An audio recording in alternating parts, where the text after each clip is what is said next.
Good morning, everyone. Thank you all for being here. We like to honor people's time, so we are starting as close to on time as possible. I know we had a little delay this morning, and I thank everybody for understanding that. I am Virginia Fox. I represent the 5th District of North Carolina, and I'm very, very proud to do that. I'm also the chairwoman of the House Education and Workforce Committee, and am delighted to be in that position at this particular time. I've never liked cleaning up other people's messes, but that's the job we have found ourselves needing to do. So we are in this committee doing a lot to correct mistakes and bad deeds of the previous administration. And we are here today to announce the introduction of a bill related to a very bad ruling that came out of the NLRB in 2015 related to joint employer. And with me are co-sponsors of that legislation, and each of them is going to speak to make a few comments about the legislation, and I will begin with Mr. Bradley Byrne, who is the lead sponsor of the legislation, and each member will introduce the succeeding members to speak. Again, I want to thank you all for being here, and I want to thank all of my colleagues for their hard work on this issue and for helping us correct wrongs that have been created in the past. Thank you. Mr. Byrne. Thank you. Thank you, Chairwoman Fox, for your continued leadership on our committee and on this issue, and welcome everybody. This is a great day. As many of you know, I represent the 1st District of Alabama, and prior to coming to Congress, I was a labor and employment attorney. For 30 years, we all thought we knew with clarity what you had to do in order to become somebody's employer. And it meant that you directly controlled what that employee did.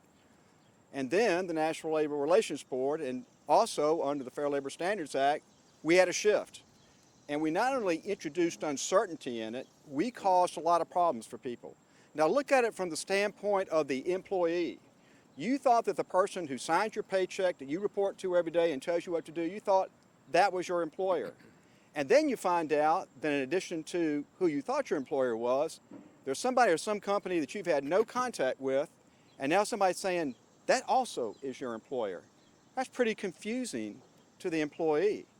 But to the businesses, we have a lot of different types of business up here today. It actually interferes with their ability to start their businesses in some circumstances and to grow their businesses. And these are almost always small businesses where most of the people in America are employed. So what our bill does is it brings clarity back to this area of the law, both in the National Labor Relations Act and the Fair Labor Standards Act, and takes us back to what the law was before, which is you have to have direct control of your employee for that person to be your employee. Now, this doesn't let the people who have traditionally been employers off the hook for their responsibilities to their employees. If anything, it brings clarity to the responsibility of employers to make sure that they are looking out for their employees in the ways that the law requires. So I think this is a win-win. This is a win for the people who work in the workplaces of America, and this is a win for the job creators in America, particularly these small businesses. So I couldn't be any more pleased to be a part of this effort. We've got a great team of members of the House of Representatives who've joined with us on this. This is a bipartisan bill, and we are dead serious about not just passing it through the House, but getting it over to the Senate and getting 60 votes to pass it on the floor of the United States Senate and send it to the President, who we know will sign it. So I appreciate everyone who's here today, my fellow members and people who've come here from various businesses to talk about this bill. And this is the beginning of an effort that I think is going to end up with victory and success. With that, I'd like to turn this over to my great colleague, who's also a chair of a subcommittee on the Committee of Education and Workforce, Representative Tim Walberg. Thank you, Bradley, and thank you for being here. Having chaired the Subcommittee Workforce Protections up until this year, and having fought this battle in numerous ways, in a bipartisan way to a great extent, that made common sense on encouraging business, encouraging entrepreneurial instincts, coming from Michigan and the 7th District of Michigan, a place that is known for its entrepreneurialism, people starting in little ways and expanding and building great corporations, but many others who just continue in a small business aspect to employ people, to have great ideas and great concepts, and expect the help opportunities that come from being connected with a large organization, but not a joint employer status. And to have the impingements that's taken place is concerning. And now, even in recent days, to see major issues developing with corporate responsibility, community responsibility being pushed back because of joint employer status, and hurdles put in the way of doing things that we ought to be doing and working together on. Thank you, Chairwoman Fox and Representative Byrne, for your leadership on this important issue. We were focused on growing a stronger and healthier economy and reducing the regulatory burden on small business that plays an important role in that effort. Under the Obama administration, we repeatedly saw government bureaucrats pursue regulatory policies that harmed workers and small businesses, and the misguided joint employer decision is a prime example. They discarded settled labor policy and blurred the lines of responsibility for decisions affecting the daily operations of local businesses across the country. It threatens to upend small business, undermine their independence, and put jobs and livelihoods at risk. I heard these concerns expressed in many ways from many people from many sectors, from small businesses and franchisees, as I traveled my district, as we held hearings in Congress, and talked with folks who were impacted in their lives and their experience. And I'm glad today we're going to hear from real-world participants in the economy who can talk about it not from a bureaucratic angle or even a political angle or a policy angle, but from direct common sense experience. The bipartisan bill we're introducing restores a common sense definition of employer, provides clarity to small businesses, and allows workers and entrepreneurs to freely pursue their dreams. Although the Trump administration has taken steps to provide some relief, it's important we enact this bill into law to prevent future government overreach. And having just had breakfast with the Secretary of Labor, a person who did the right thing, coming in and saying, we'll suspend this. He is definitely on our team in the sense of working for a solution to this that makes sense, that allows the great federalism that we have in this country to work, but also the entrepreneurial spirit to happen. And so we're going to get it done and work together. We can do that.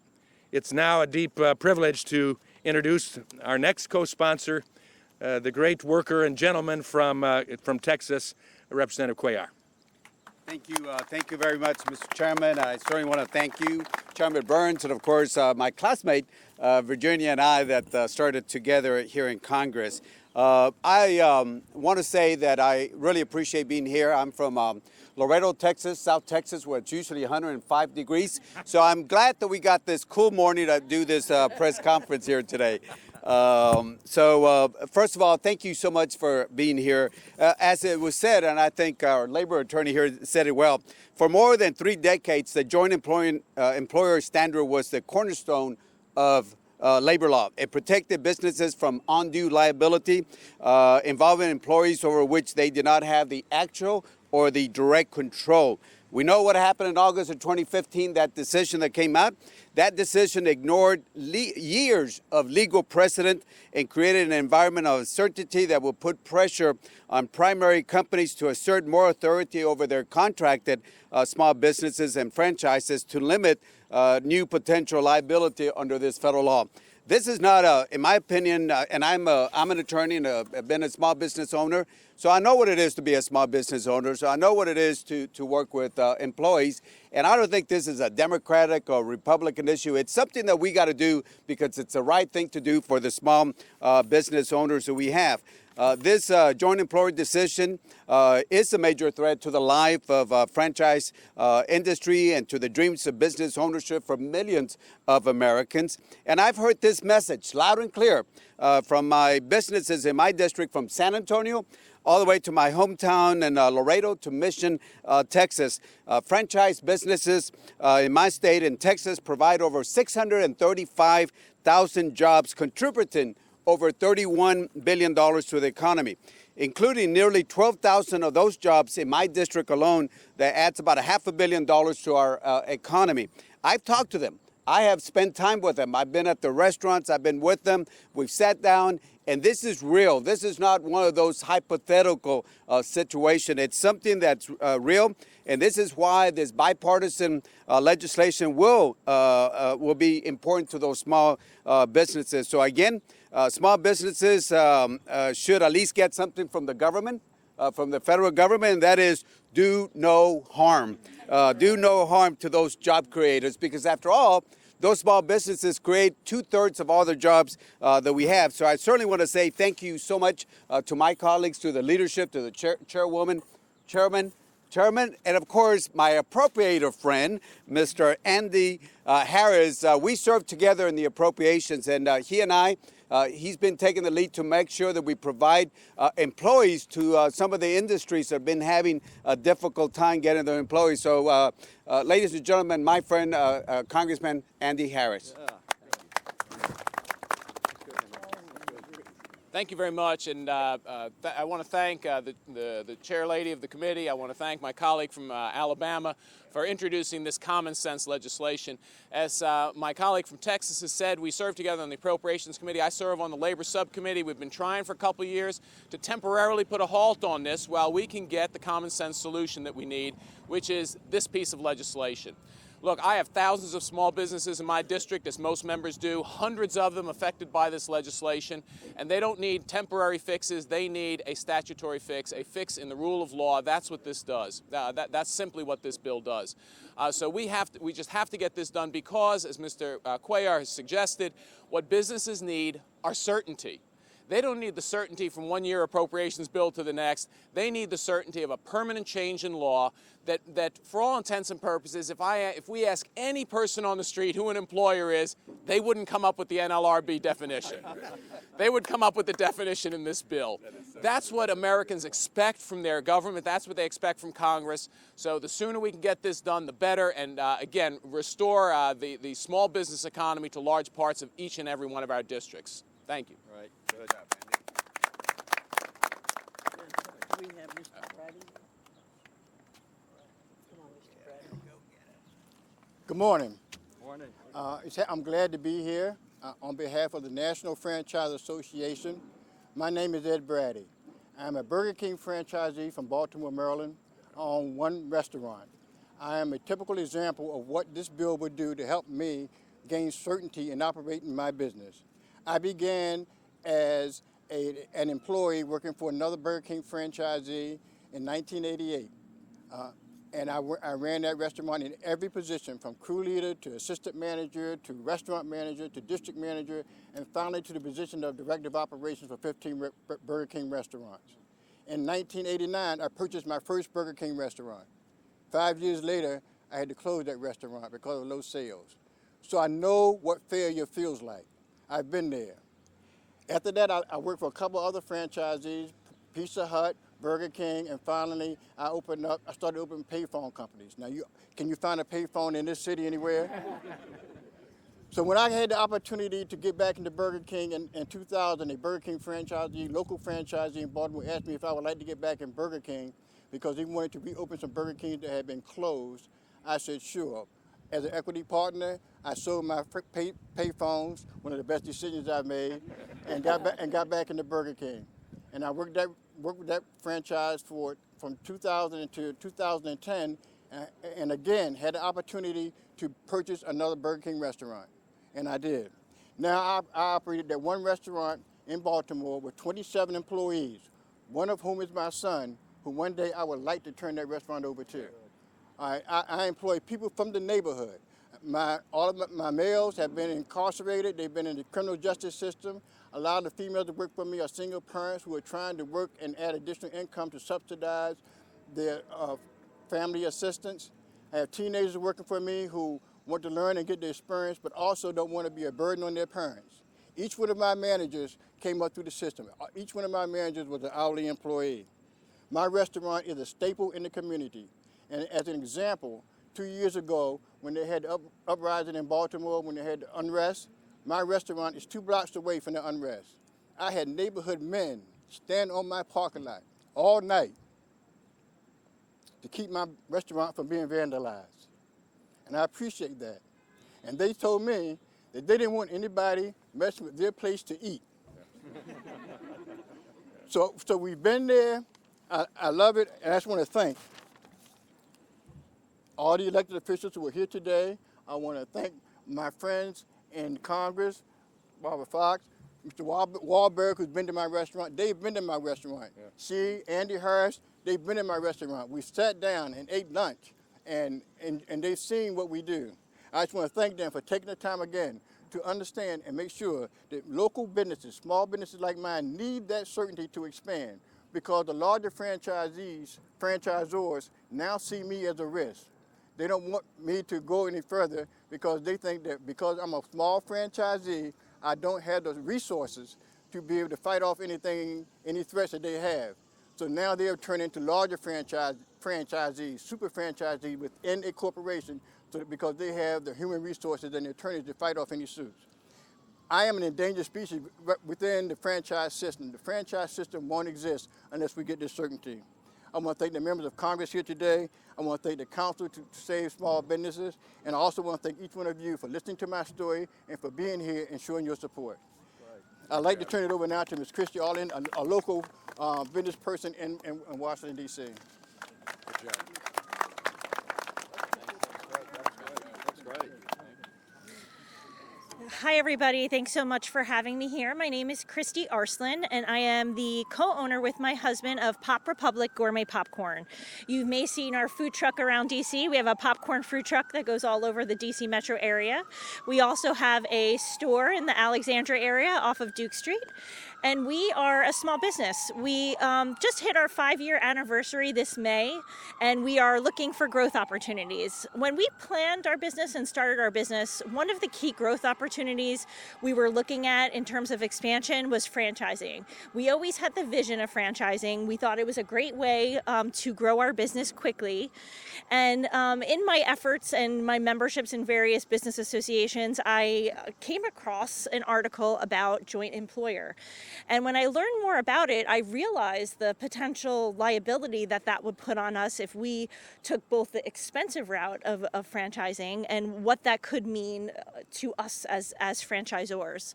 The more my husband and I looked at this, and the more we looked at what our growth paths were, we just felt that we could not take the risk in going that route to grow our business right now until we got some certainty around joint employer and the impact that it would have on our business. As you know, many small businesses fear the biggest thing is legal issues. One lawsuit could put us out of business, and we just didn't want to take that route. So where we could have opened 5 locations in a year, now we will only open 1. And in this current economy where we want to grow, we have the ability to grow, the desire to grow, where we want to create jobs for our local community, and we also want to give people the opportunity to have their own entrepreneurial dream by having their own business. We just feel that it's a shame that these types of regulations can really stifle that growth. We're really grateful for all of the members here, for all of the business organizations out there like IFA and the Small Business and Entrepreneurship Council that are out there fighting this, the coalition.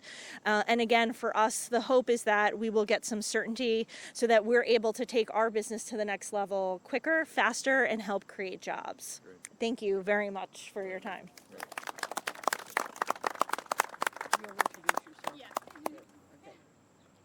Hello, I'm Shanna Gonzalez. I've been in the restaurant industry for 27 years. I started as a cashier at Taco Bell, just needed some extra money to help me get through college and have some, spending money. During that time, within 9 months, I was promoted to a management position. 12-week program, got to learn a lot of different aspects of the business. Shortly after I left, and I went on to join another brand, Checkers. And during that time, I went through multiples of positions. I was all the way with Checkers. I was with them as a regional manager when I left. When I left, my stores were being that I supervised were being bought out by a franchisee. It was my first experience. on the franchise side of the business. It brought a lot of, uncertainty to me as a young manager, but joining the franchise side of the business was definitely one of the best decisions that I've made. It exposed me to a lot more deeper business intelligence around the restaurants. So I began as a regional manager for Aziz Hashim, and through that process I became a chief operating officer for him, running multiple brands in multiple states. He created a program where it was called Own It, and it gave an opportunity for me to become a franchisee myself. So I purchased 4 locations from him in the Atlanta market, and within a short amount of time, my stores were doing about $4 million, and I was able to pay off our debt on those 4 stores. So I've been in the franchise business now for the last 7 years as a franchisee. And my position today is just to help or just see the excitement that we're going to approach the joint employer confusion, because from a franchisee perspective it's very confusing, and as it continues on it seems like the franchisor is also confused and is stepping back further and further. Well said. Well, I want to thank everyone who has come here to speak this morning. Ms. Arslan mentioned all of the groups that have been working on this legislation. I want to thank our staff. Our staffs have worked so hard for a long, long time, working though with groups like IFA and others who have helped us tailor what I think is an excellent piece of legislation.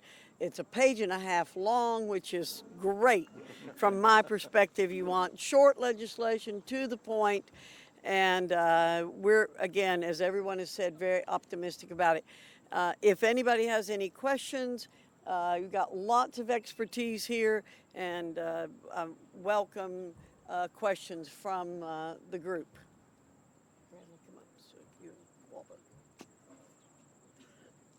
We did such a good job, you have no questions. They can't ask much with a 1.5-page bill. I love it. I love it. Read the bill. Read the bill. Yeah. What's the prospects of a counterpart in the Senate? Oh, you ask hard questions. We don't know right now. We don't know right now. Maybe the better question is, how can we help with that? You can help by having everybody in your communities call the senators and explain to them why this is a good bill.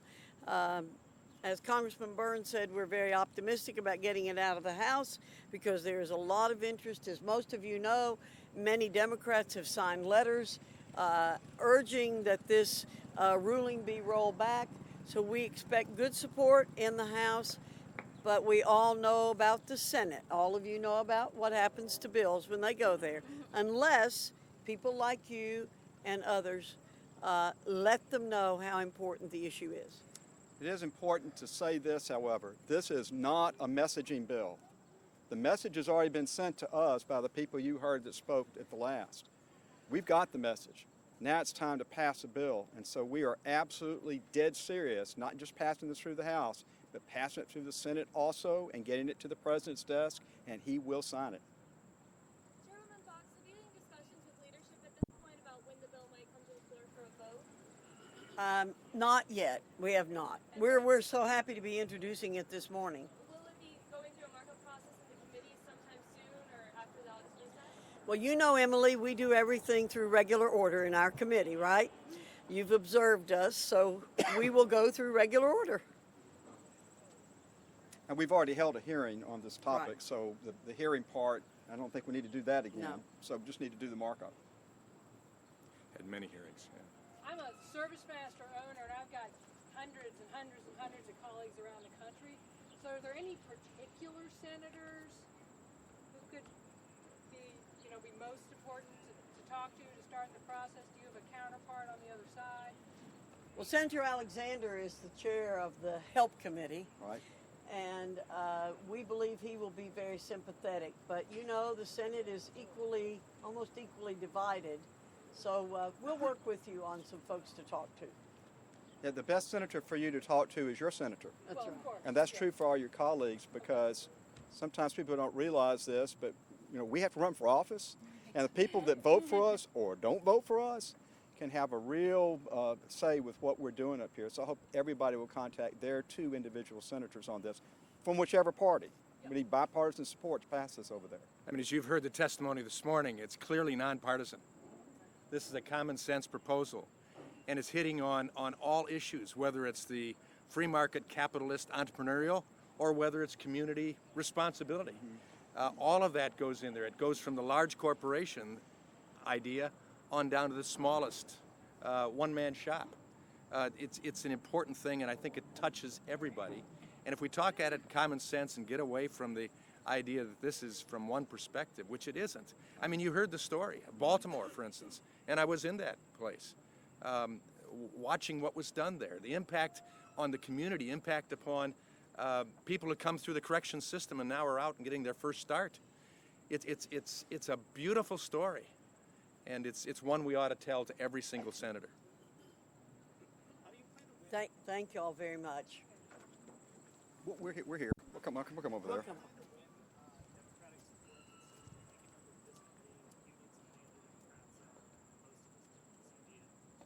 Well, as I said, we had 100 Democrats write a letter asking that this ruling be overturned. So we've got a good start. You guys talk about why the bill was extended to such a FLSA, but maybe not OSHA and other statutes? Well, we don't have the problems in OSHA and some of the other employment statutes that we've seen in both the National Labor Relations Act and the Fair Labor Standards